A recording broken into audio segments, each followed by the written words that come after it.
but this is the perfect time to have this conversation, even though the times aren't perfect.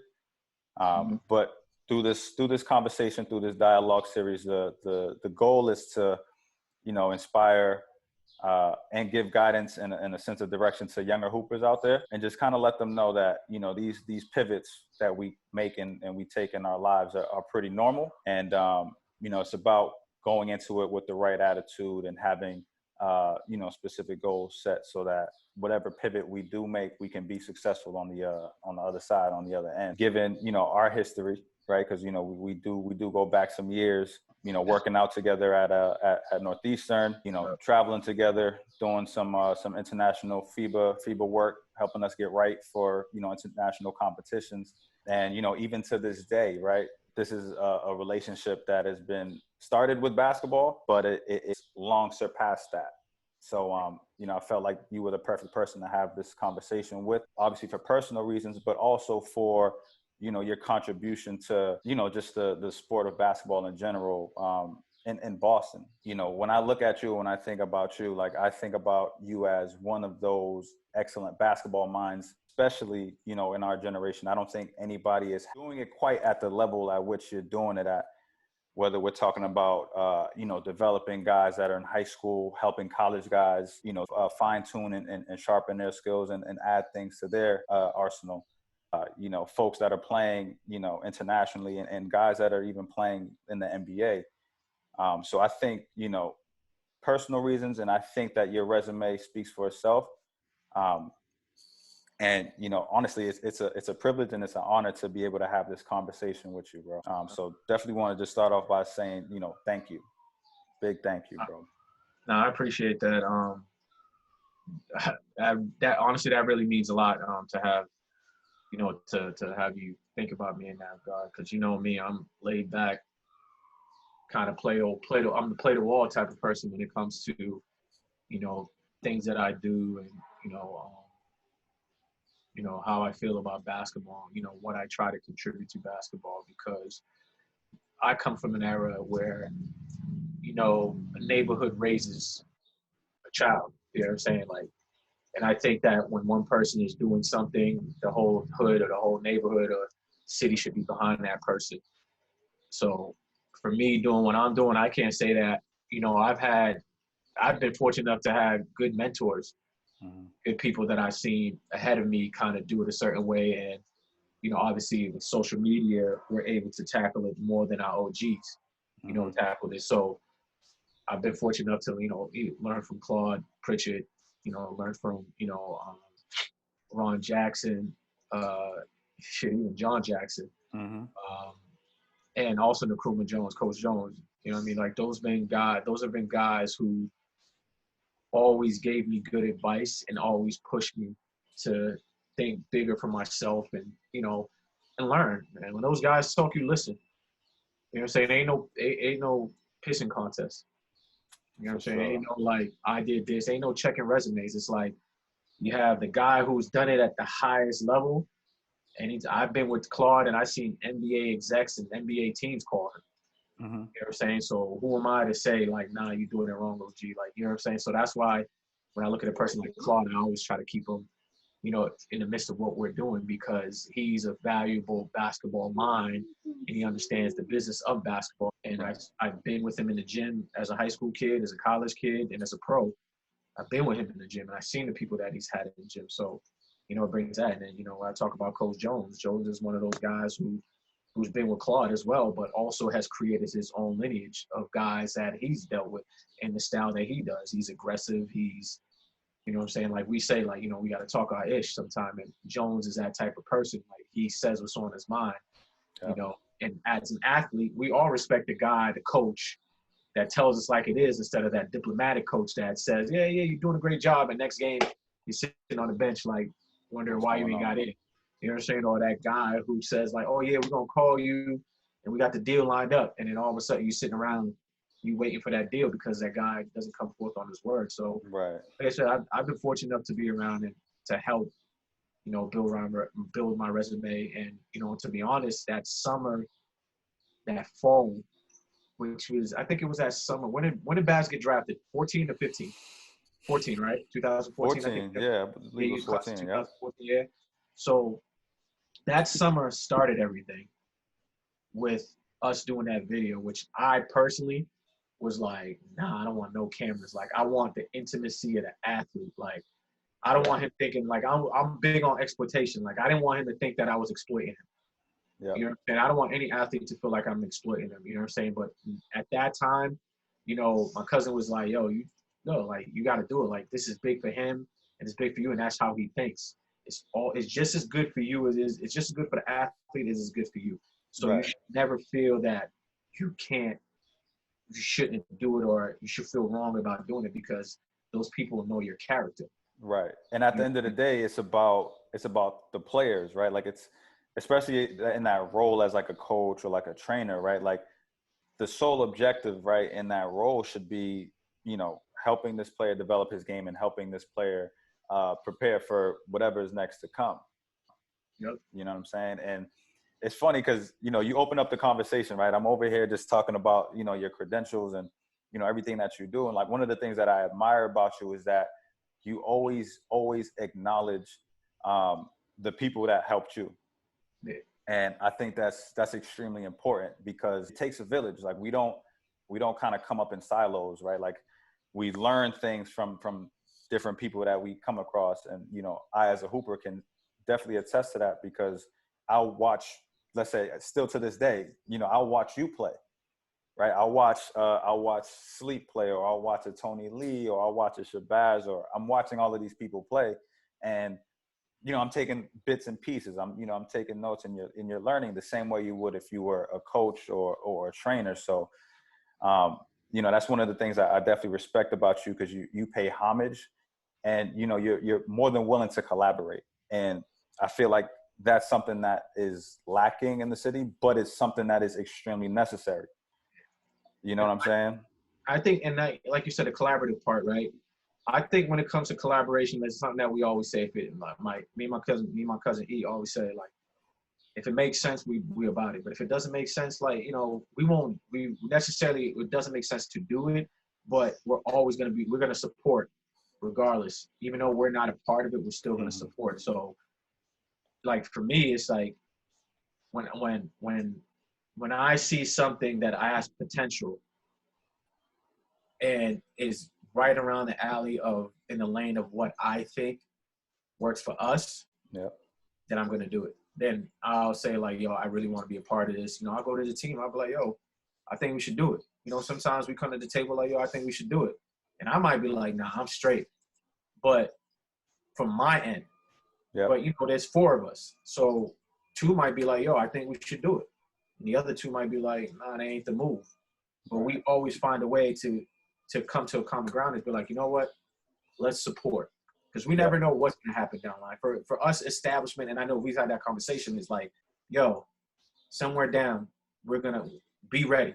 Yeah, like that we said, like, when we got off the plane, before we got off the plane. Yeah. Yo, so I remember when we were in Quincy. Might have been Quincy, when we worked out in Quincy. He was like, yo, there's something popping up, P.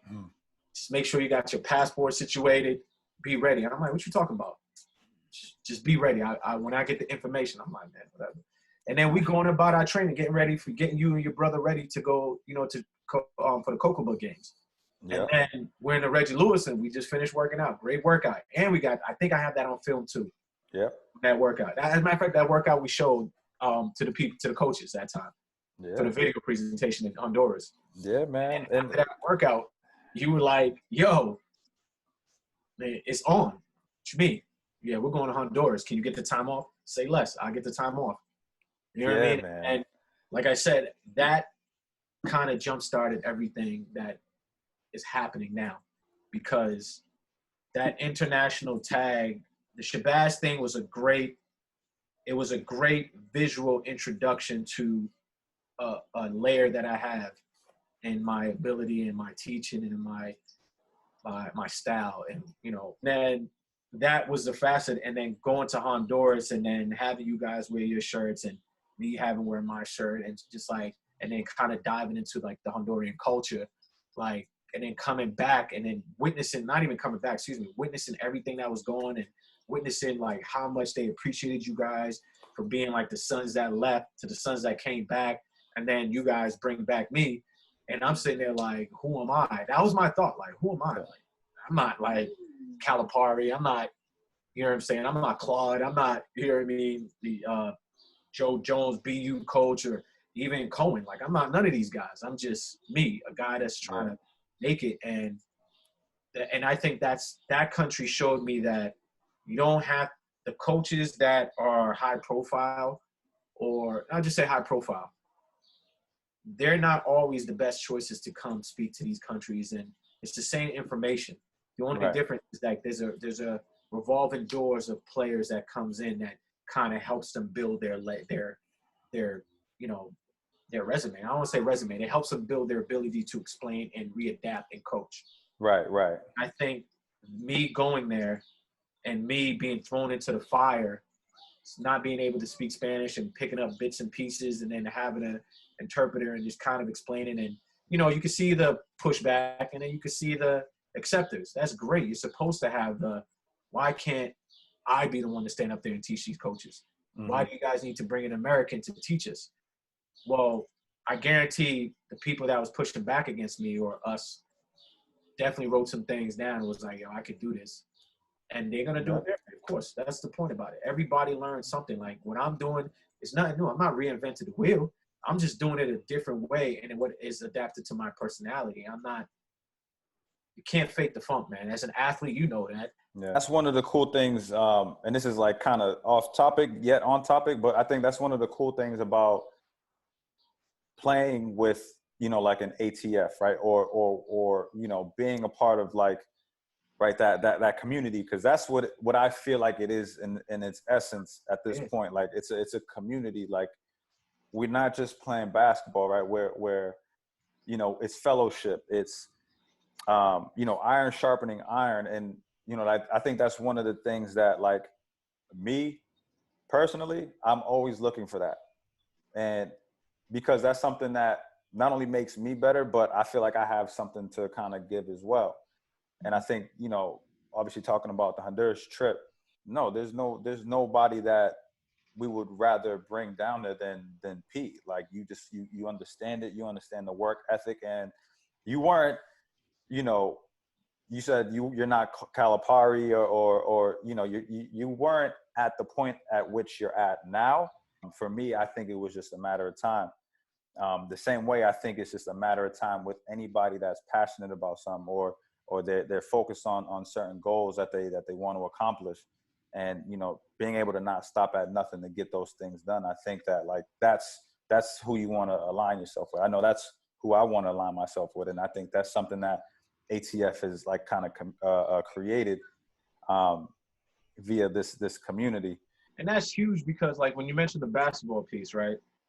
And for me, like, my mentality as a player is like, I've always been the underdog. You know what I'm saying? And it's a good thing. It's good to have a chip, and it's good to be that top dog and have a chip. If you're a top dog with no chip, then, you know, what else is there? What else can there be for you? Mm-hmm. But if you're that guy that has to work, like I was somebody that had to work, and I had a work ethic that was just, I had a great work ethic. Could it have been better? Hell yeah, it could have been better. And I think for me, it could have been better from the academic standpoint. Yeah. You know what I'm saying? From the academia piece, like, it could have been much better because I would have focused on the other facet of basketball versus that one side that said, like, you know, student athlete. I was like athlete, and then I got or athlete. Like, I was focused on, man. I took that and ran with it, but I think I ran in the direction that I shouldn't have gone. You know what I'm saying? I should have ran with it with the books because it would have opened the lane for me much wider. Mm-hmm. Versus me being a kid that came out of high school as a Prop 48 and I had to do junior college, mm-hmm. to me being a kid that was in junior college, and now I need an associates to go to school versus do my 2 years and get out. Like, right. You know, from high school, I just played ball. Like, we won a championship. School that I went to closed down. It was bought out by somebody else. But to be honest, it was a basketball Catholic powerhouse. Like, North Cambridge Catholic was a basketball powerhouse. Oh, We had, okay. you know what I'm saying? Yeah. So like we had people from all over. I had people from East Street, Mission, you know, Hood and Medford, you know, me, JP. We had Jamaica, East Street, Jamaica Plain, same thing. Academy. We all went to school together, and we all played basketball. Yeah. And then we had a sprinkle of Cambridge kids and Somerville kids that, you know, didn't make the team. I mean, they were on the team, but they didn't play. But for 2 years, for more than 2 years. For the 2 years I was there, we lost 6 games in 2 years, and we won 40-something games. Yeah. 4-year span, they lost 12 games and won almost 100 games or something like that in 4 years. Wow. You know what I'm saying? So, like, that school was basketball, everything. You know what I'm saying? So, Okay. for me going from there and then, you know, them helping me out to be able to stay eligible, which is call a spade a spade. They did what they did to keep me eligible. And then going to junior college and kind of having that same mentality. Yeah. Not understanding, like, yo, you need 48 transferable credits to go to a school. And if you don't, you need an associate's to go to a Division I school. Now, I was hands down Division I athlete, Division I basketball player. I'll say athlete and basketball player. I was both. And then I would never forget it. I go to the gym. You know, our season ends, and I'm like, I'm working out twice a day, bro. Twice a day. I'm still going to class a little bit. And I'm like, I need a scholarship. I like how you throw that a little bit in there. I like how you throw that in there. Like, my day would be 7 a.m. I walk from Jackson Square to Roxbury Crossing, or I'll take the train. It didn't matter. I'll go work out, practice, work out, go to eat, sleep in the locker room, get something to eat, sleep in the locker room, go to class for a little bit, you know, hang in the hallways, and then go do another workout, and then go play pickup after the workout. So essentially I had 3 workouts a day, and I had a little 2-day-a-week job, something like that. You know what I'm saying? Just for Friday and Saturday nights. And then, you know what I mean? I kept that same, that was a work ethic. And then one day I was like, yo, I want to go play ball. I'm tired of playing here. You know, I go to Madison. I love playing at Madison. That was great run. Not some of the best. It was the best run in the city. Who's who was there, and if you couldn't hack it, you couldn't get on the court. Yeah. Who were just curious? Who were some of the guys that you were playing against at that time at Madison? NBA guys. We had Demetrius Nichols, Torrin Francis. You know, obviously Will Blaylocks, the Stevies, the Tony Lees. You know, the Kareem Hortons. These are older guys, older than me. Like the Bilal Abdul is the. Andre Daly's, who was my teammate, he was really good. The Lester Carters, who went to O'Brien, was all city, you know, O'Brien Cat. And then we had the young up and coming guys. You know what I'm saying? Like I said, the Stevies. And then we had OG Claude, Greg Simpson, Big Smooth. Yeah. Big Smooth was like, yo, at that time, still nobody could. I mean, at my prime, he was like at my prime. I don't know for how. Yo, the dude was nasty. But it was runs like that. And then, you know what I'm saying, then you have your guys that were really good basketball, like our hood players. You know, guys that come in that could play ball, but they didn't do the school thing. They'd rather be in the streets. So, you know, Keenan Smalls is another one. I remember Jesus from Madison was nasty. You know what I'm saying? Right. So we had some real talented guys. I might be forgetting some of them, but you know, when I got tired of going there, I was like, I want something different because the college guys weren't coming to the hood to play. So I went to go where they play. So I go to BU, go to BC, and I went to Northeastern one day, and I went and played with them. We had some guys from BU, BC, whatever, to come hoop, and I was killing.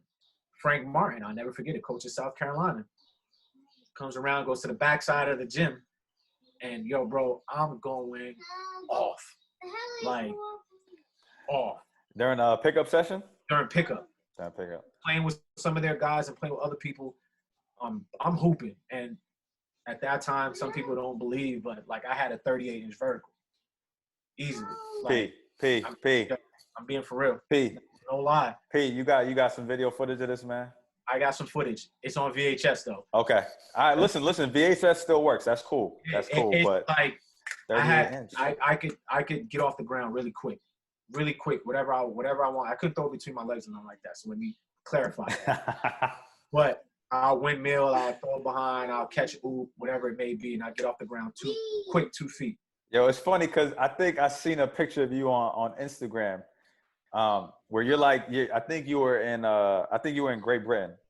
I think when you were playing in the English league. Yeah. Like jumped up in the air, but like your legs up with your arms. I'm like, yo, the crazy story about that is that was a National Cup game, and we have never played that team.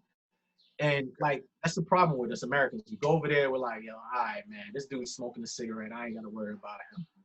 Man, them dudes have me running around, pump faking. I'm jumping everywhere. So that clip was literally a weak ass fake. Yep. And I was just like, oh yeah, this is mine. I jumped up like, that's mine, and he stood between my legs. I was like, P. No. So you tell me that a chain smoker, yes, fakes you out of the gym. Yes.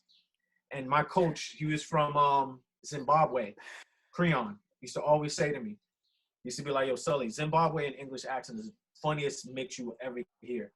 You know what I'm saying? He used to be like, yo, they used to always call me Sully. They're like, yo, Sully. He was like, always respect your opponent.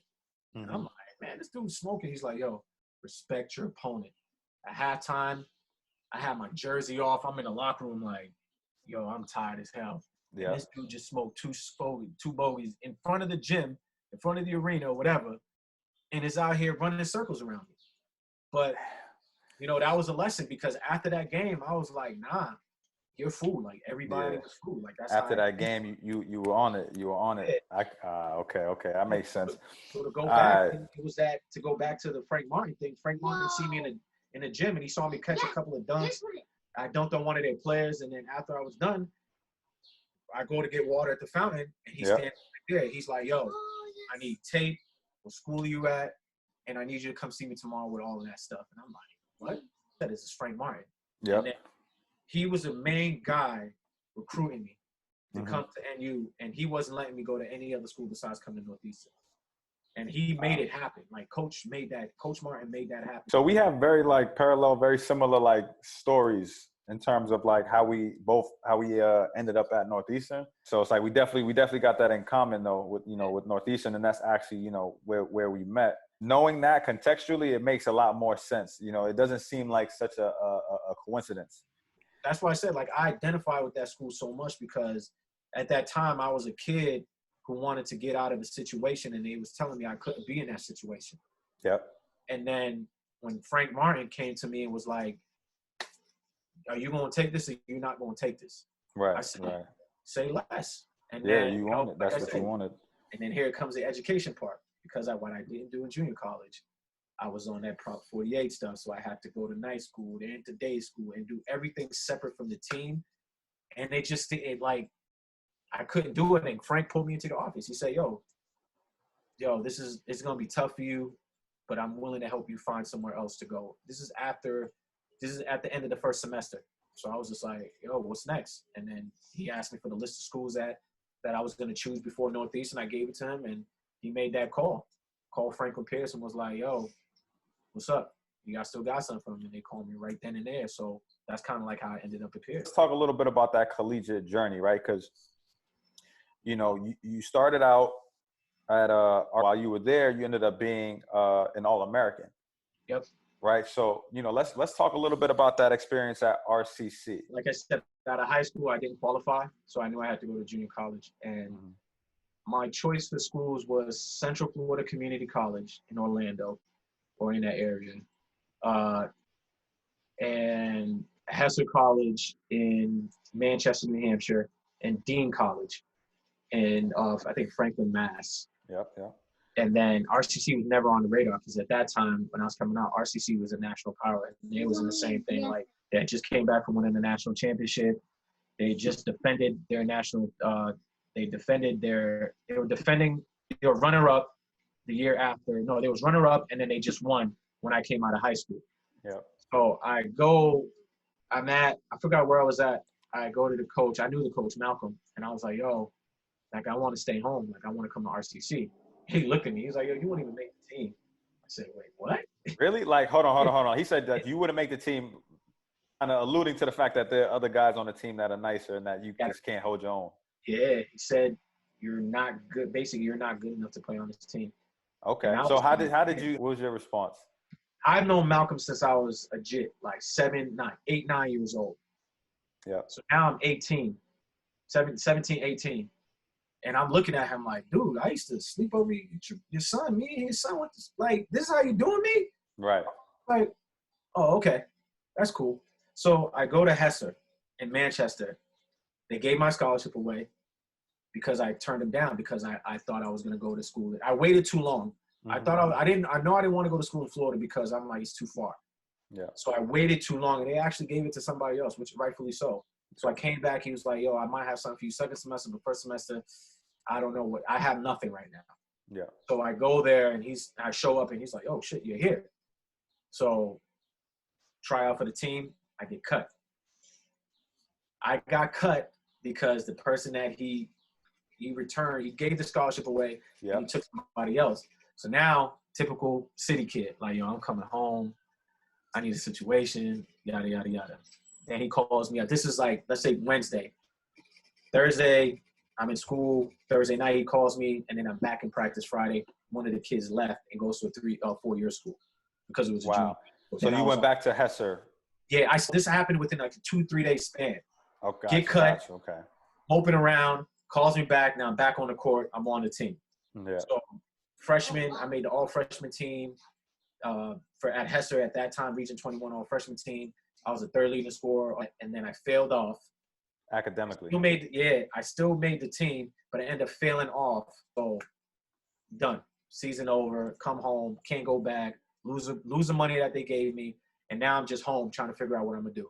So I was playing at Washington Park. Malcolm had just left. He took the job at Curry. John Jackson, his assistant, is the head coach.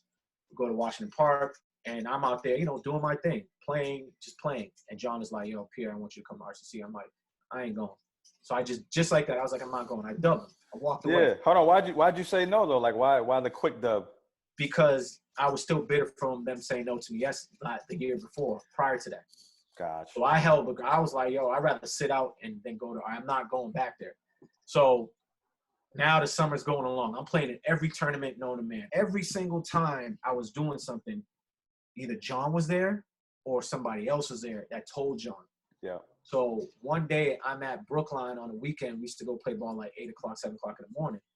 And my homeboy, Will Dickinson, he's like, yo, bro, you got to go to RCC.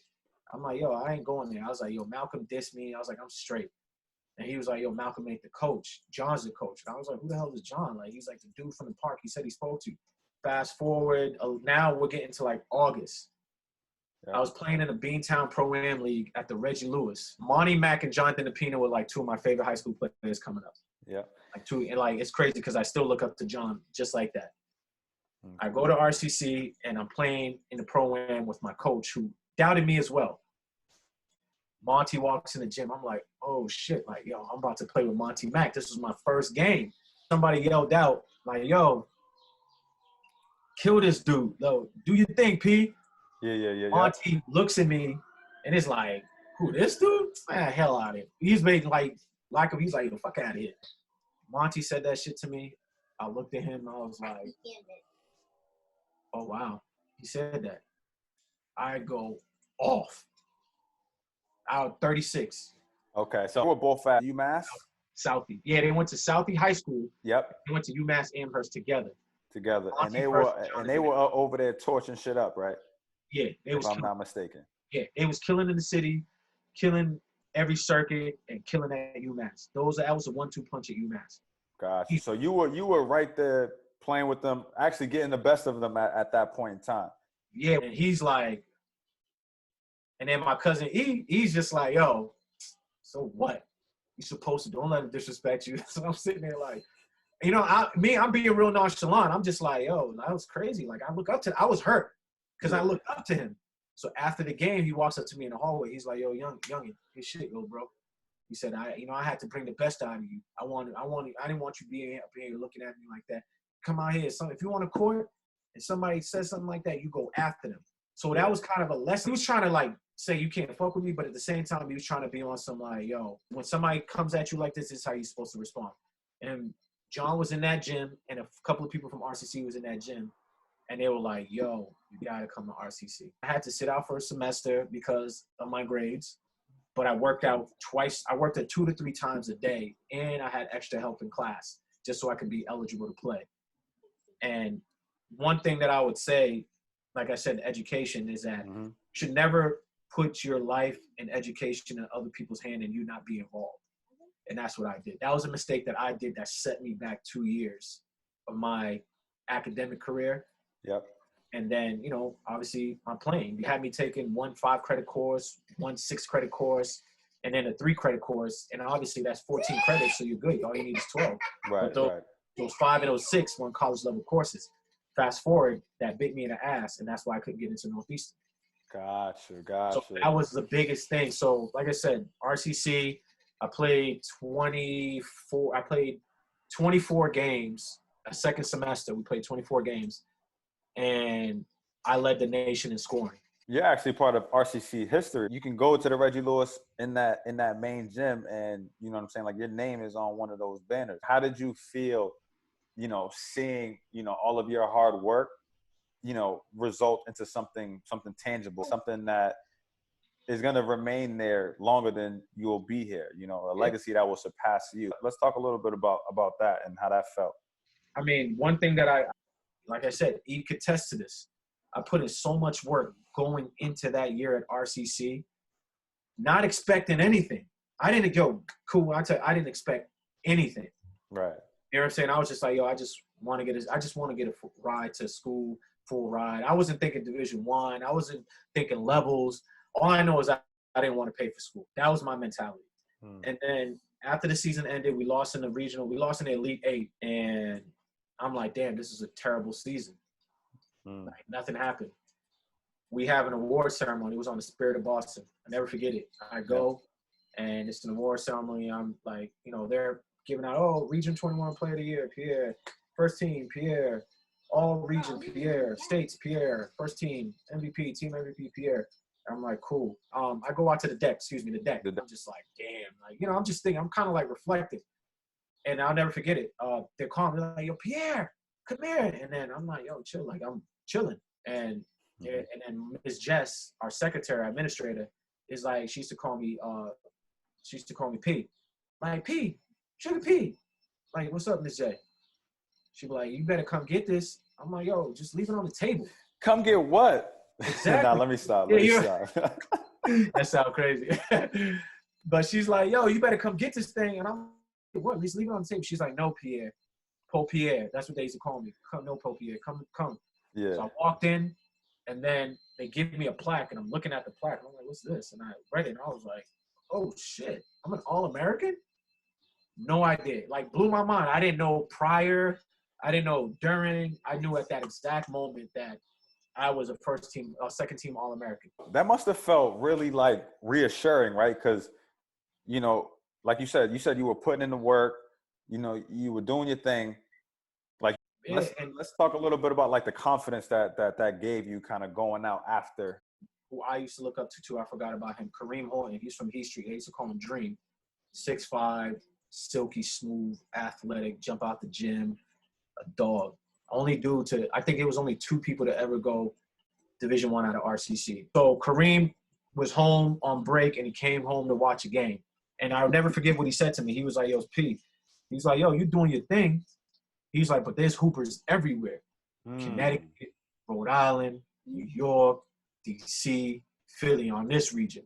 He's like, if you're killing these mass dudes, you got to do the same thing to those guys. And I'm like, yo, you're right. And I took that. I really took that into the season. I really took that. Like, when I played, from that point on, from before, like, he came during the break, and then I was eligible that second semester. Yeah. That's how I did it. When I went to Connecticut, my first game in Connecticut, triple-double, 39. It's funny, I have the scorebook. I had 39, 11, and 12. I averaged a triple-double for 12 games, or 11 to 12 games or something like that. Like, that was my mentality. I took out my anger on that. So when I look at that banner and I look at that piece of paper and I say, yo, I really put in the work for this. I really, really put in the work for this. You can't say that I did not work. They weren't giving All-Americans to just anybody and everybody. And like I said, for me to look at that wall and see my name and being like, yo, like you just said, that my name is going to be up there when I'm gone. Darius Baisley, who plays on OKC right now. Yeah. New Balance had an event at the gym, and we just worked out. It was during the weekend. We worked out that Friday or whatever. And he sends me a picture. And he's like, get the fuck out of here. Like, that's what he says. Like he didn't believe you or something. Yeah, like, and I was like, oh yeah, whatever. That's how he talks. Like, first of all, you're old. Second of all, you didn't get in like that, did you? And I'm like, I think, bro, don't disrespect me. I was hurt. You know what I'm saying? He tried to pick on me. So that's his notion of like who I am. And I'm like, bro, I played a little bit. And I say, like, I kept it modest. I was like, I played a little bit. You know, I did a little bit of work. Yeah. I respect that, Pete, because you know what I kind of chalked that up as like, yo, that's your game just speaking for you. Yeah. You know what I'm saying? Like you don't even have to say anything. It's like, look, man, I did what I did, and this is like what I have to prove it. You know, this is proof, which is super dope. And we definitely gonna talk a little bit about Darius Baisley. You know, you guys did something that is extremely monumental. But let's pivot into, you know, after RCC. Let's talk a little bit about Franklin Pierce. In December, they have one more game before the semester ends. And I go up there, and I'm like, fuck, man. Like, I remember driving. You know, I had to take the train up there, and they picked me up from the station, and he drove me back home.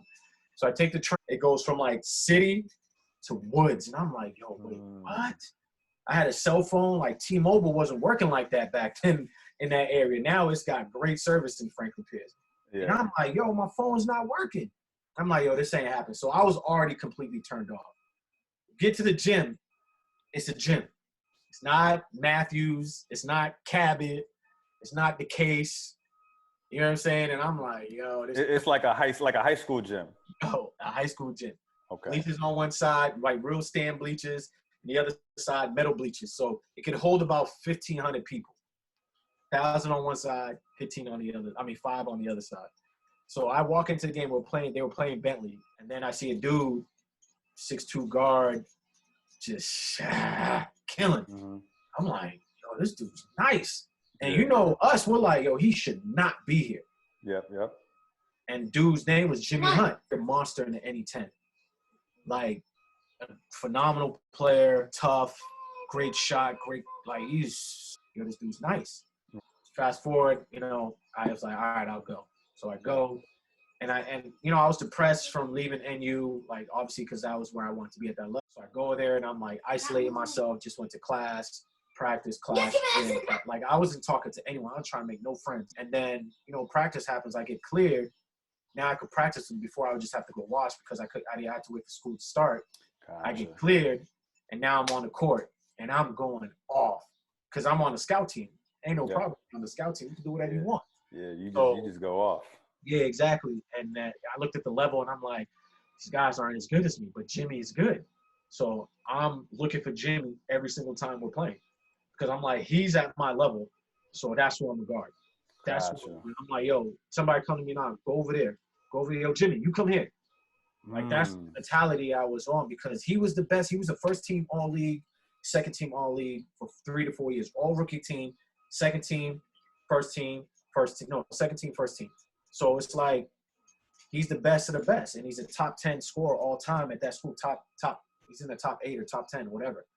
So I'm like, that's who I want. That's the ghost that I'm chasing. But I'll never forget the game that I went to was an AIC and Stonehill game, and my best friend, who I call my cousin, he's like a brother to me, Ricardo Scott. He went to Central Connecticut, was an NCAA champ. He went to the NCAAs twice, was an NBA prospect until he got released from, kicked off the team. And then he goes to Stonehill, and he averages 25 points. He's playing against a point guard from AIC, another Division I transfer. And I'm like, and then I start to do my research, and I go through every roster in the league. Let's say there's 30, like 60 guys, right, in the league, the entire league, everybody that's each team or whatever. Out of the 60, there was probably 20 to 30, no, 20, about 20 Division I transfers in that league. That league was really strong. Like, that was a very strong league. The NE10, right? NE10, yeah. Right. So, like, the Bentley game, Bentley always has good players. I went to UMass Lowell game. UMass Lowell had 3 Israeli former pros on their team. So UMass Lowell used to run the league. AIC had 3 Division I transfers. Bryant had 2 Division I transfers. Stonehill had 2. Lemoyne had 1. Technically we had 1, but 2 with Jimmy. Assumption had 2. St. A's had none. They were just really a really good Division II school. So, like, the league was very competitive, and I got a rude awakening. My first year, I thought I was going to come in there and average. My goal was to score 1,000 points in 2 years. That league is very strong, and I tell people, I'm like, that league is, no disrespect to the new American East, that league is just as good as the American East. You see, UMass Lowell was an E10 school, and the success that UMass Lowell is having right now, I'm not surprised. I was actually waiting for them to get the right person in there so that they could be able to compete, because UMass Lowell has always been top 4 team in our league for years. Right. So for them being that, between 5 and 7, or 4 and 7 or 4 and 8 in the American, I'm not surprised, but they're gonna get better. So the NE10 was a very good basketball league, a very good basketball league. Gotcha. And I think that's it's very, very refreshing to hear that. I think the idea is that, if D1, right? Like, we know that Division I basketball is probably the most talented, obviously, and the most athletic. You have a lot more. We can definitely talk about that. Exactly. More specifically, right? Like, there probably are more guys that go to the NBA, right? Yep. Out of a D1 school than a D2 or a D3, right?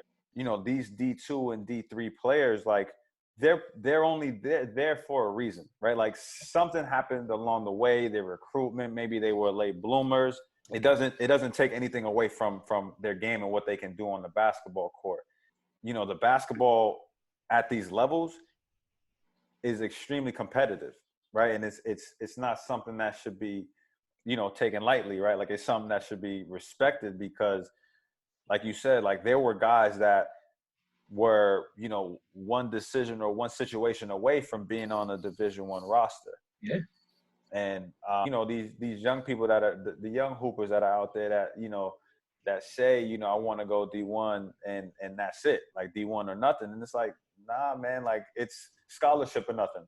Now, whether you play D1, D2, or D3, that's up in the air, but it's scholarship or nothing, right? But I think that's super dope, because, you set that goal, right? Your goal was to score 1,000 points.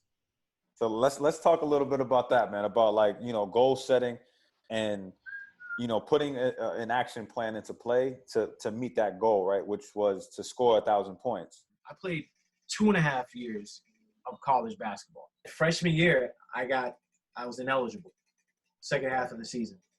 And then I go to RCC and I only played half of the season. So I played 15 and 24 games.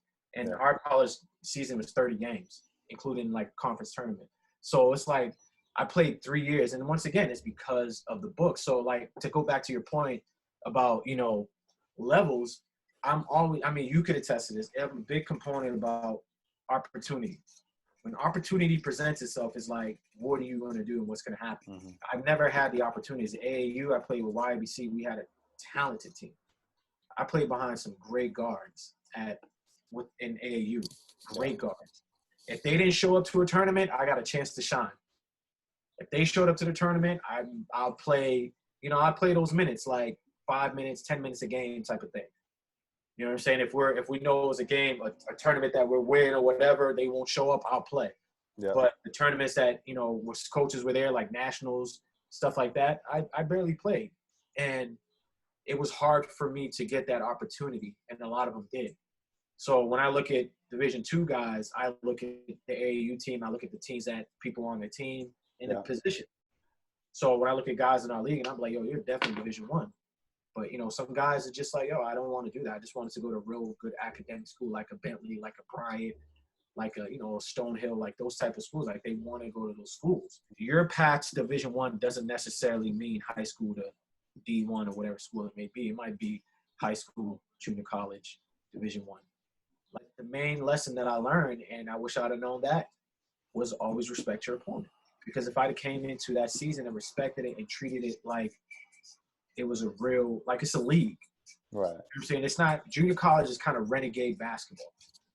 You know what I'm saying? But NE10 is scouting. There's hundreds of thousands of dollars being allocated for student athletes and coaches' jobs on the line. all of that stuff goes into account in every school in that conference. Yeah. So in those 3 years, and I mean those 2 years that I spent at Pierce, and it was tough. I'm not gonna hold you. My senior year I put a lot of pressure on myself because, like you said, I didn't stay at a Division I school because at that point I was thinking all basketball, and then I started thinking like, I want to get my degree in psychology. So I took some time off the court to focus on my degree and overloaded on my classes so I could be able to graduate on time. So by the time I graduated, I owed an internship. I only had an internship to do, which would have been tough during the season. Yep. But I just had an internship and I finished off in the summer and I just got it done. So like I said, I was fortunate enough to have good film and to have decent numbers to back it up. Could it have been better? Yeah.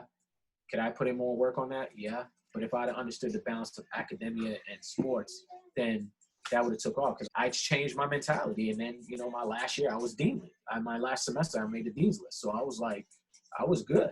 I accomplished something else that I didn't think I was going to do. When I saw that, I was like, word, 3.2. I'm cool. I think that's something that not only young hoopers need to hear, but I feel like that's something that everybody can kind of learn from, like the importance of the balance, right? Like balancing both the athletics and the academics, because one can't exist without the other. And I didn't mean to cut you off, but I definitely just wanted to kind of put that out there because through your journey, right? Like that's something that you realize.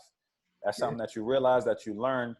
But it's something that you learn from experience, right? Like you learn from, situations where you weren't able to play because your academics wouldn't warrant it. But it's like you still take those experiences, right? And you don't let them make you bitter. What you do instead is you let it make you better, right? Yeah. So that now at the end of this situation, we're talking about Dean's List at Franklin Pierce, right? So to go from academic ineligibility to Dean's List, it's a huge jump because we already knew, your basketball skills were there.